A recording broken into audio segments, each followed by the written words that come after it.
Astaghfirullah. Alhamdulillah wassalatu wassalamu ala Rasulillah wa ala alihi wa sahbihi wa mawalah wa la hawla wa la quwata illa billahi wa ba'du. Alhamdulillah, segala puja dan puji hanya milik Allah subhanahu wa ta'ala. Salawat dan juga salam kita hadiahkan kepada Rasul kita Nabi besar Muhammad sallallahu alaihi wa ala alihi wasallam.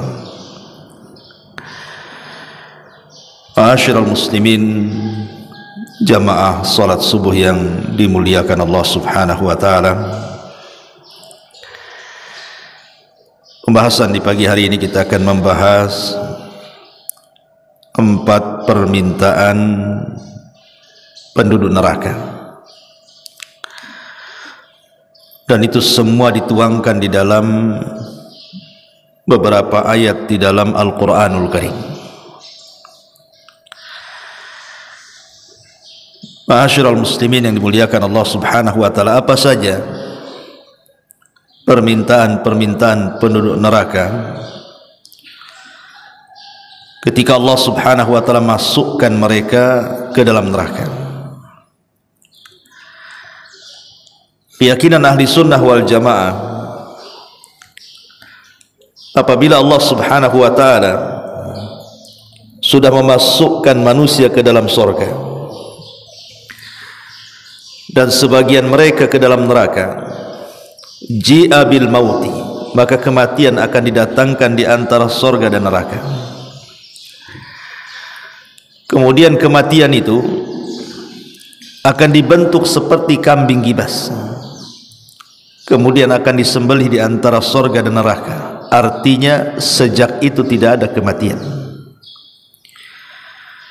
karena Allah subhanahu wa ta'ala akan mengirim penyeru kepada penduduk surga dan mengatakan, ya ahlal jannah la mauta lakum, wahai penduduk surga, tidak ada kematian lagi bagi kalian. Kemudian penyeru ini datang kepada neraka dan mengatakan, ya ahlan nar la mauta lakum, wahai penduduk neraka, tidak ada juga kematian kepada kalian. Maka ketika tidak ada kematian, maknanya kedua penduduk ini akan dikekalkan selamanya, baik penduduk neraka ataupun penduduk surga. Lah disinilah kemudian penduduk neraka yang dimasukkan ke dalam neraka dan sudah ditakdirkan dikekalkan di dalamnya, maka ada 4 permintaan mereka kepada Allah subhanahu wa ta'ala. Apa saja permintaan mereka? Yang pertama dituangkan dalam surah Al-Mu'minun ayat 107. Allah subhanahu wa ta'ala menggambarkan permintaan mereka dan mengatakan, Rabbana akhrijna minha fa in udna fa inna zalimun. Rabbana, ya Rabb kami, keluarkanlah kami daripada neraka ini. Kemana? Maksudnya dikembalikan ke dunia. Maka jika kami kembali ke dunia kemudian kembali ke kafiran, sungguh kami termasuk orang-orang zalim. Dari sini kita tahu bahwa penduduk neraka itu menyesal semenyesal-menyesalnya kepada Allah azza wa jalla, dan mereka berjanji kalau mereka keluar dari neraka dan dikembalikan ke dunia, maka mereka akan berbuat baik, dan kalau mereka kembali kepada kekafiran mereka menyatakan diri, maka kami termasuk orang-orang zalim. Tapi apa jawaban Allah subhanahu wa ta'ala? Allah katakan, qala sa'u fiha wa la tukallimun, tinggallah kalian di neraka dengan cara hina dan jangan pernah bicara dengan aku.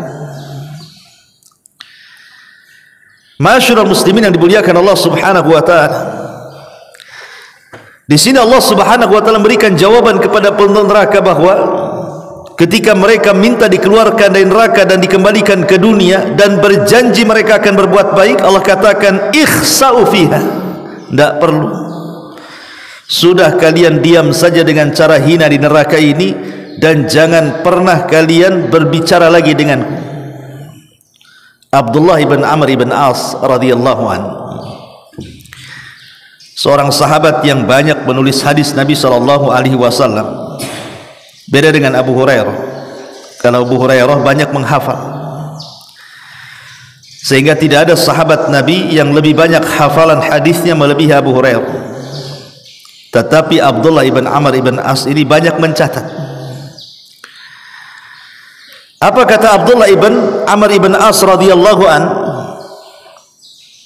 Allah tidak mau mengajak bicara kepada manusia 2 kali lipat umur dunia.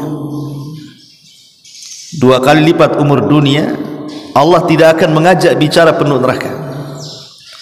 Padahal 1 hari kehidupan dunia ini sama dengan 1000 tahun kehidupan akhirat. Inna yauman, atau 1 hari kehidupan akhirat sama dengan 1000 tahun kehidupan dunia. Inna yauman inda rabbika ka alfi sanatin mimma ta'uddu. 1 hari kehidupan akhirat ini bila dibandingkan dengan kehidupan dunia itu sama dengan 1000 tahun. Artinya kalau seandainya 2 kali umur dunia, sudah kebayang tuh berapa ribu tahun Allah subhanahu wa ta'ala tidak akan mengajak bicara penuh neraka. Ini sebuah kinayah bahwa orang-orang kafir yang dikekalkan di neraka itu selamanya tidak akan mendapatkan rahmat Allah azza wa jalla.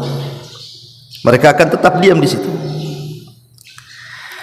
Lah ketika penuh neraka itu tidak bisa berkomunikasi lagi dengan Allah azza wa jalla, dan Allah subhanahu wa ta'ala tidak kabulkan permintaan mereka, mulailah mereka melirik kepada malaikat Malik. Malaikat Malik ini malaikat penjaga penuh neraka.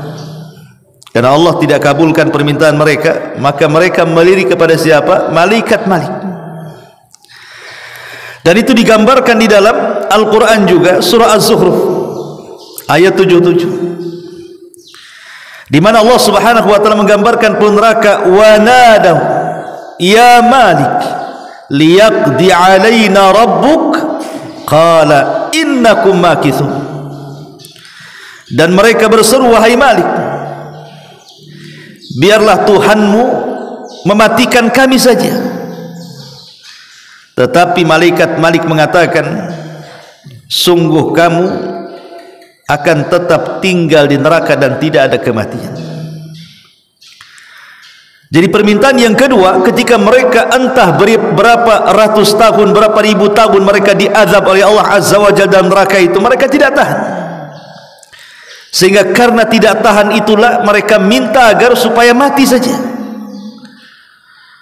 Tetapi malaikat Malik mengatakan, innakum makithun, kalian tidak akan mati dan kalian akan tetap tinggal di neraka selamanya. Subhanallah, ya. Kemudian dikatakan, laqad ji'nakum bil haqq walakin aktsarahum lil haqqi karihun. Sungguh kami telah datang membawa kebenaran ketika di dunia kepada kalian, tetapi kebanyakan di antara kalian benci dengan kebenaran itu. Cukup sampai di sini? Tidak juga. Ketika kemudian mereka tidak bisa meminta kepada malaikat Malik, mulailah mereka melirik kepada malaikat-malaikat penjaga neraka yang lain. Dan itu digambarkan dalam surah Ghafir ayat 49-nya. Wa qala alladhina fin nari li khazanati jahannam ud'u rabbakum yukhaffif 'anna yawman minal adzab. Dan orang-orang yang berada dalam neraka itu berkata kepada penjaga-penjaga neraka jahanam, wahai para penjaga neraka jahanam, mohonkanlah kepada Tuhanmu agar dia meringankan azab atas kami sehari saja. Karena mereka sudah tidak tahan. Entah mereka beribu-ribu tahun mereka diazab di situ, mereka minta 1 hari untuk istirahat. Tetapi Allah Subhanahu wa taala katakan, yauma la yanfa'u adh-dhalimina ma'dziratuhum wa lahumul la'natu wa lahum su'ud dar. Hari ketika permintaan maaf tidak berguna bagi orang-orang zalim dan mereka mendapat laknat dan tempat tinggal yang buruk selamanya. Ma'asyiral muslimin yang dimuliakan Allah Subhanahu wa taala, lihat. Pertama, mereka minta keluar dari neraka. Tapi Allah Subhanahu wa taala tidak kabulkan dan Allah katakan kalian akan tetap tinggal di dalamnya. Kemudian mereka meminta kepada Malik, penjaga neraka, agar diwafatkan saja, minta kepada Allah agar kami diwafatkan saja. Tapi malaikat Malik mengatakan tidak, kalian tidak akan diwafatkan, kalian akan tetap tinggal di dalamnya. Kemudian yang ketiga, mulailah mereka minta keringanan. Ya sudah, kalau tidak bisa diwafatkan, 1 hari saja, kami ingin istirahat. Tapi Allah Subhanahu wa taala katakan ketika permintaan itu tidak berguna bagi mereka, enggak ada gunanya. Barulah kemudian penduduk neraka itu mulai melirik pada penduduk surga. Ketika meminta kepada Allah ditolak, meminta kepada malaikat Malik ditolak, meminta kepada penjaga-penjaga jahanam ditolak, mulailah mereka melirik kepada penduduk surga. Karena neraka dan surga itu ada jendela, di mana penduduk surga bisa melihat penduduk neraka, begitu juga sebaliknya. Allah Subhanahu wa taala katakan, wa nada ashabul jannah ashaban nar an qad wajadna ma wa'adana rabbuna haqqan fahal wajadtum ma wa'ada rabbukum haqqan qalu na'am fa'adhana mu'adhdhinun bainahum al-la'natullah 'ala zalimin. Wa nada ashabun nar ashabal jannah an afidu 'alaina minal ma' aw mimma razaqakumullah qalu innallaha harramahuma 'alal kafirin. Ketika dalam surah Al-A'raf ayat ke-44, dan ketika penduduk surga itu menyeru kepada penduduk neraka, sungguh kami, kata penduduk surga, sudah mendapatkan apa yang dijanjikan Rabb kami kepada kami dengan kebenaran. Apakah kalian juga sama mendapatkan janji Allah kepada kalian? Peneraka mengatakan ya. Maka datanglah penyeru di antara mereka dan mengatakan kepada peneraka, sungguh Allah telah melaknat orang-orang yang zalim. Pada Al-A'rafnya ayat 50-nya Allah katakan, dan peneraka pun menyeru kepada penduduk surga. Apa seruannya? An afidu alaina minal ma, tolonglah berikan kepada kami setetes air yang kalian minum. Au mimma razaqakumullah, atau mungkin makanan yang Allah rizkikan kepada kalian. Tapi penduduk surga mengatakan innallaha harramahuma 'alal kafirin. Maaf, Allah telah haramkan keduanya, maksudnya makanan kami dan minuman kami, kepada orang-orang kafir. Penduduk surga pun menolak permintaan penduduk neraka. Padahal ayat ini umum. Bisa saja yang meminta air itu bapak kepada anaknya, mungkin bapaknya di neraka, anaknya di surga. Atau mungkin suaminya di neraka, istrinya di surga. Atau mungkin anaknya di neraka, orang tuanya di surga. Mungkin sesama keluarga mereka meminta. Mungkin seorang ayah minta kepada anak yang ada di surga, nak, mintalah setetes air yang Allah berikan kepadamu, atau makanan yang Allah rizkikan kepadamu. Tetapi semua penduduk surga mengatakan innallaha harramahuma 'alal kafirin. Allah haramkan keduanya kepada orang-orang kafir. Ketika itu sudah tidak ada jalan kenikmatan lagi. Allah tolak permintaannya, malaikat Malik tolak permintaannya, para penjaga jahanam tolak juga permintaannya, penduduk surga pun ikut menolak permintaan penduduk neraka. Di sini terjadi penyesalan hebat penduduk neraka, karena keinginan mereka tidak dipenuhi. Ma'asyiral muslimin yang dimuliakan Allah Subhanahu wa taala, maka Al-Qur'an telah meringkas Apa penyebab penyesalan sehingga mereka meminta 4 permintaan dan ditolak semuanya? Yang pertama, karena dahulu penduduk neraka ini ketika di dunia mereka meninggalkan ketaatan kepada Allah dan Rasulnya, dan itu disebutkan dalam surah Al-Ahzab ayat 66. Yauma tuqallabu wujuhum fin nari yaquluna ya laitana ata'na Allah wa ata'na Rasulah. Pada hari ketika muka mereka dibolak-balik dalam neraka, mereka berkata, alangkah baiknya andai kata kami dahulu, maksudnya di dunia, kami taat kepada Allah dan kami taat kepada Rasulnya. Tapi mereka tidak taat kepada Allah dan Rasulnya, maka rasakan penyesalan sekarang di neraka. Kemudian yang kedua, Allah Subhanahu wa taala katakan dalam surah Fatir ayat 36-nya dan 37-nya, walladzina kafaru lahum naru jahannam la yuqda alaihim fayamutu wa la yukhaffafu anhum min adzabiha kadzalika nazzi kulla kafur wa hum yastarikhuna fiha rabbana akhrijna na'mal salihan ghaira alladhi kunna na'mal awalam nu'ammirkum ma yatadhakkaru fihi man tadhakkar wa ja'akumun nadhir fadhuku fama lidh-dhalimina min nasir. Dan orang-orang kafir, bagi mereka neraka jahanam, mereka tidak dibinasakan sehingga mereka mati dan tidak pula diringankan azabnya. Demikianlah kami balas setiap orang yang kufur. Mereka pun berteriak-teriak di neraka, ya Rabbana, wahai Tuhan kami. Manfaat kalimat ya Rabbana? Tidak manfaat, karena kalimat ini hanya manfaat di dunia, ikhwan.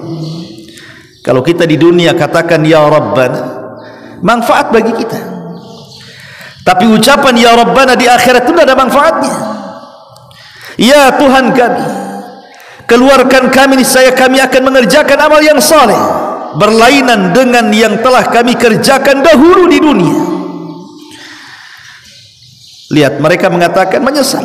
Pertama, mereka menyesal karena tidak taat kepada Allah dan Rasulnya. Yang kedua, mereka menyesal karena mereka tidak beramal saleh sebagaimana yang mereka pikirkan di akhirat. Kenapa aku dulu tidak beramal saleh? Makanya Allah Subhanahu wa taala jawab. Allah jawab tuh benar-benar neraka itu. Awalam nu'ammirkum ma yatadzakkaru fihi man tadzakkar. Dan apakah kami tidak memanjangkan umurmu dalam masa yang cukup untuk berfikir bagi orang-orang yang punya pikiran? Dan apakah tidak datang kepadamu pemberi peringatan? Maka rasakanlah azab kami, dan tidak ada bagi orang-orang yang zalim seorang penolong pun. Imam Bukhari dalam kitab Sahih Bukhari membuat bab peringatan kepada orang-orang yang berusia 60 tahun, dari 40 sampai 60 tahun. Jadi Imam Bukhari itu membawakan ayat ini, kemudian memberikan judul atau bab dalam sahihnya tentang tidak ada uzur bagi orang-orang yang berusia 60 tahun untuk tidak bertobat. Artinya kalau di usia 40 tahun sampai 60 tahun kok tidak bertobat, berarti setelah tidak akan dapat taufik. Gitu maksudnya. Kalau orang sudah 40 tahun sampai 60 tahun tidak juga bertobat kepada Allah, maka akan susah dapat taufik setelahnya. Karena di sini Allah singgung kepada peneraka, bukankah aku telah berikan usia panjang? Maksudnya 40 sampai 60 tahun gitu maksudnya.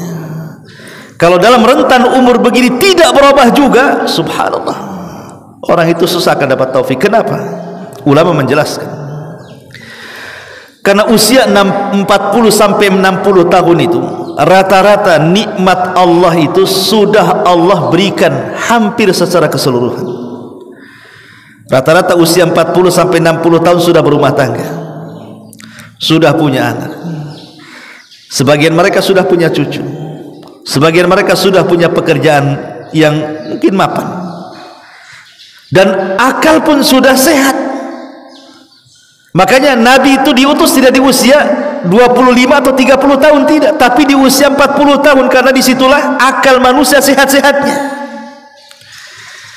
Makanya sering saya katakan, dari segi mengkonsumsi makanan saja di usia 40 tahun ke atas itu, makan itu bukan pakai mulut, tapi pakai akal. Bukan pakai mulut kan, bukan pakai akal. Kalau pakai mulut mungkin di usia 20 tahun pakai mulut, mau sate 100 tusuk pun main hantam saja. Tapi kalau sudah 40 tahun ke atas, pakai akal dia makannya. Ini tidak bisa dimakan ini, gula naik nih. Nggak bisa makan ini, kolesterol naik. Nggak bisa makan ini, asam urat naik. Akalnya main. Dan itu tidak haram, tidak ada masalah, karena untuk kebaikan kan. Tapi dari situ kita tahu bahwa dari segi makanan saja sudah dikurangi nikmat tuh. Nikmat kita itu sudah dikurangi, tenaga sudah mulai berkurang, syahwat sudah mulai berkurang, makanan juga sudah mulai berkurang, macam-macam sudah mulai berkurang. Lah kalau seandainya tanda-tanda kurangnya nikmat itu menyadarkan dia, kapan lagi dia sadar, gitu maksudnya. Makanya Allah Subhanahu wa taala berikan kesempatan di usia 40 tahun sampai 60 tahun itu, sadar enggak kamu tuh? Allah katakan, awalam nu'ammirkum ma yatadzakkaru fihi man tadzakkar. Dan apakah kami tidak memanjangkan umurmu dalam masa yang cukup untuk berfikir bagi orang-orang yang berfikir. Kemudian Allah Subhanahu wa taala sebutkan dalam surah As-Sajdah ayat 12, walau tara idil mujrimuna naqisu ru'usihim inda rabbihim rabbana absarna wa sami'na farji'na na'mal salihan inna muqinun. Dan alangkah ngerinya jika sekiranya kami melihat ketika orang-orang yang berdosa itu menundukkan kepalanya di hadapan Rabbnya seraya berkata, wahai Rabb kami telah melihat dan mendengar, maka kembalikanlah kami ke dunia, kami akan mengerjakan amal saleh, sesungguhnya kami sekarang orang-orang yang yakin. Terkadang manusia kalau hanya diceritakan neraka di dunia itu tidak yakin. Betapa banyak orang-orang yang kemudian mendengar ataupun membaca bagaimana ngerinya neraka. Orang yang masuk neraka, mereka diberikan pakaian dari neraka, makanan dari zakum, mereka akan diborgol, mereka akan dikejar-kejar neraka, mereka akan dikelupas-kelupaskan kulit mereka. Itu kita sering dengar di dunia. Tapi sebagian kita nampaknya yakin tidak yakin. Tetapi di akhirat, ketika betul-betul Allah mengatakan waji'a bi jahannam, Allah datangkan neraka jahanam, dan mereka melihat nerakanya, mendengar suaranya, apa yang terjadi? Rabbana absarna wa sami'na, ya Rabb kami sudah melihat sekarang, kami sudah mendengar. Farji'na na'mal salihan, kembalikan kami ke dunia, kami akan beramal saleh. Apakah harus melihat neraka dulu baru beramal saleh? Apa seperti itu? Ya mustahil lah kan gitu. Karena kalau kita diperlihatkan neraka, maknanya tidak ada amal soleh lagi. Karena amal soleh itu hanya dilakukan di dunia. Kalau sudah melihat neraka, maknanya sudah tidak di dunia lagi. Mustahil orang itu kembali ke dunia. Makanya kemudian terjadi penyesalan di sini. Dan mereka mengatakan farji'na na'mal salihan inna muqinun. Kami akan beramal soleh, kami sudah yakin sekarang. Lah ketika di dunia kalian tidak yakin, setelah melihat neraka tiba-tiba yakin, disinilah ujian keimanan seseorang. Makanya ada seorang sahabat yang dijuluki sebagai ghasilul malaika. Sahabat ini dimandi besarkan malaikat, namanya Handalah. Kenapa Handalah dimandi besarkan malaikat? Karena saat dia mati syahid, dia sedang junub.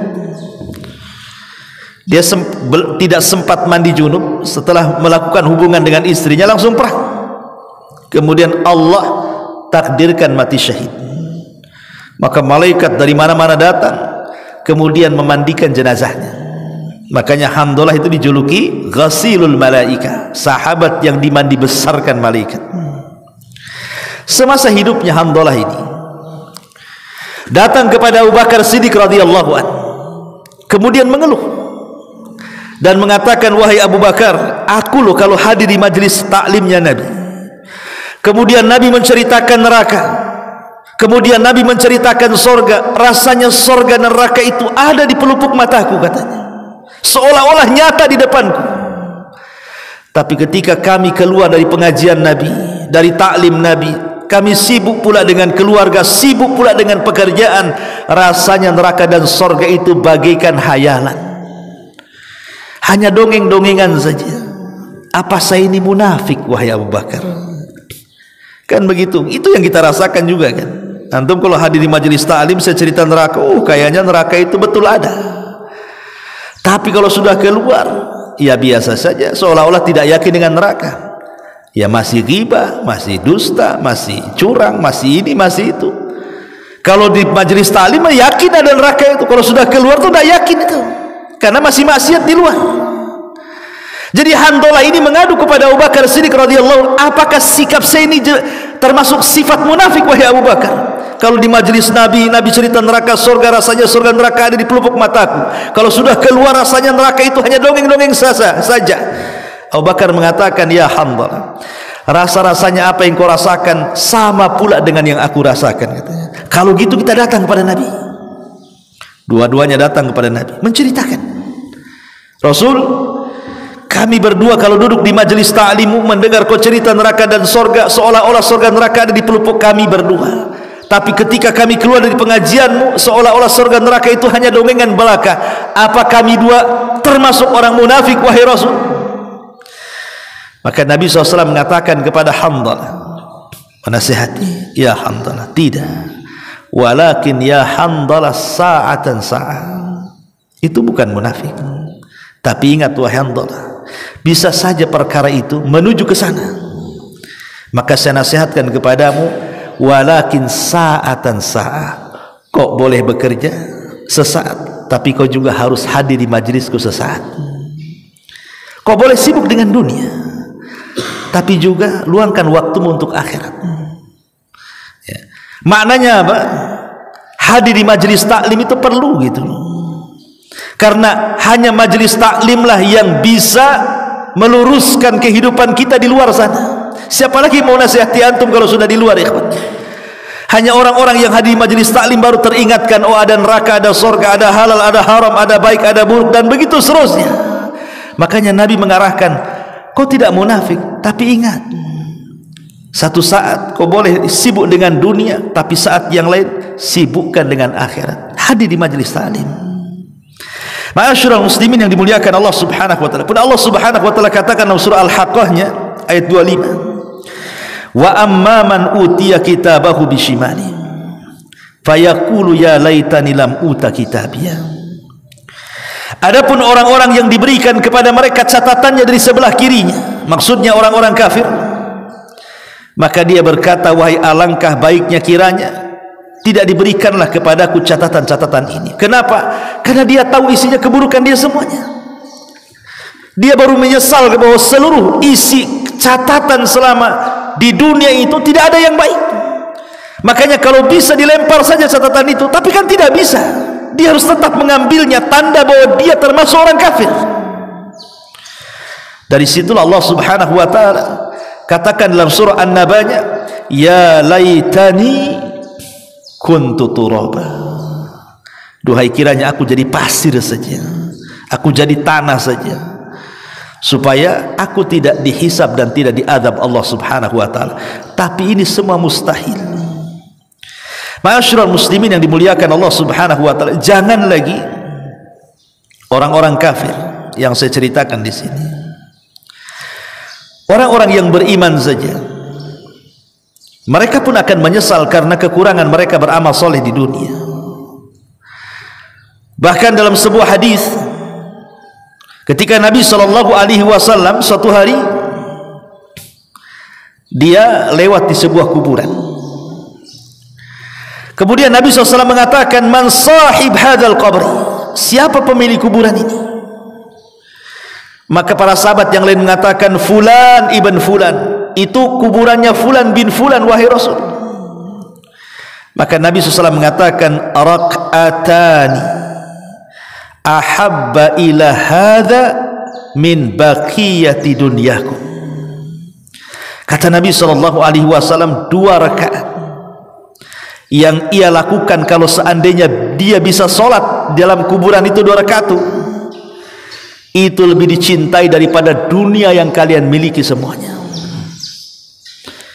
Jadi kalau seandainya penduduk kuburan itu mereka masih diberikan kesempatan oleh Allah untuk melaksanakan 2 rakaat saja sholat sunnah, itu jauh lebih baik daripada 1 dunia dan kenikmatannya. Karena itu yang diperlukan mereka. Apalagi coba? Yang diperlukan mereka hanya itu saja, amalan soleh. Makanya dalam hadis yang lain, rak'atani khafifatani mimma tahkiruna wa tanfuluna yaziduhuma hadha fi amalihi ahabba ilaihi min baqiyati dunyakum. Salat sunnah 2 rakaat yang ringan yang kalian remehkan, kemudian ditambahkan pada amalan orang ini, itu jauh lebih dia cintai dibandingkan dunia yang kalian kuasai. Subhanallah, ya. Jadi orang-orang yang beriman saja mereka menyesal karena mereka mungkin kurang beramal banyak di dunia, sehingga mereka berangan-angan untuk bisa sholat walaupun hanya 2 rakaat sunnah dalam kuburan mereka. Bahkan Allah Subhanahu wa taala katakan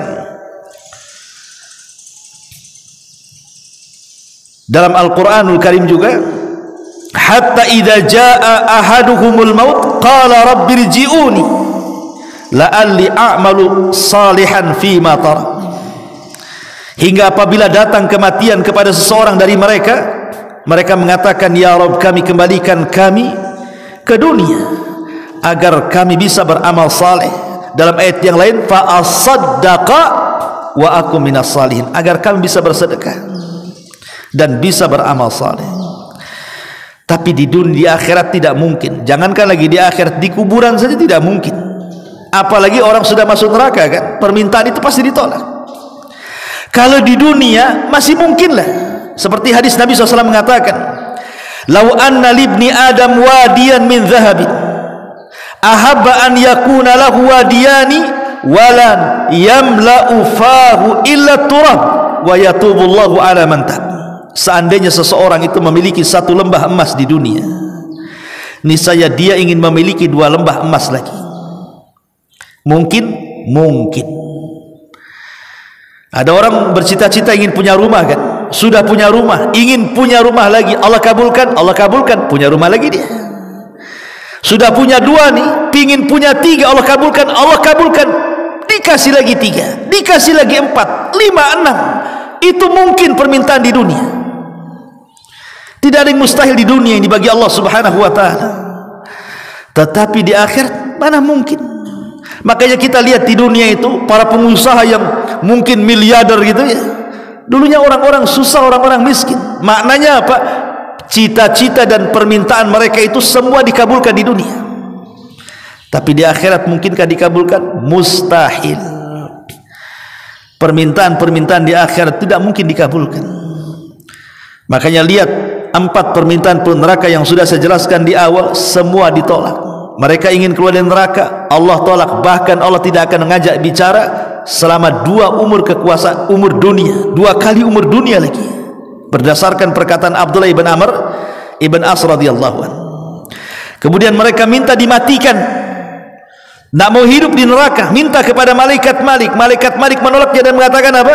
Sudah, kalian tinggal saja di neraka, ngapain minta mati-mati, katanya. Kemudian mereka meminta kepada penjaga neraka untuk 1 hari istirahat. Tapi para penjaga neraka pun sama, tidak ada istirahat bagi kalian. Oke, kalau tidak ada istirahat, mereka ingin merasakan nikmat penduduk surga, hanya makan atau minum sedikit saja yang Allah bisikan kepada mereka. Penduduk surga pun menolak semuanya. Artinya bahwa kondisi-kondisi seperti ini, inilah penyesalan yang hakiki, yang tidak mungkin seseorang lari dari kenyataan kelak di neraka. Na'udzubillah thumma na'udzubillah. Inilah di antara 4 permintaan penduduk neraka yang Allah Subhanahu wa taala tidak kabulkan kepada mereka. Subhanaka wa bihamdika asyhadu an la ilaha illa anta astaghfiruka wa atubu ilaik. Allahu ta'ala alam. Assalamualaikum warahmatullahi wabarakatuh.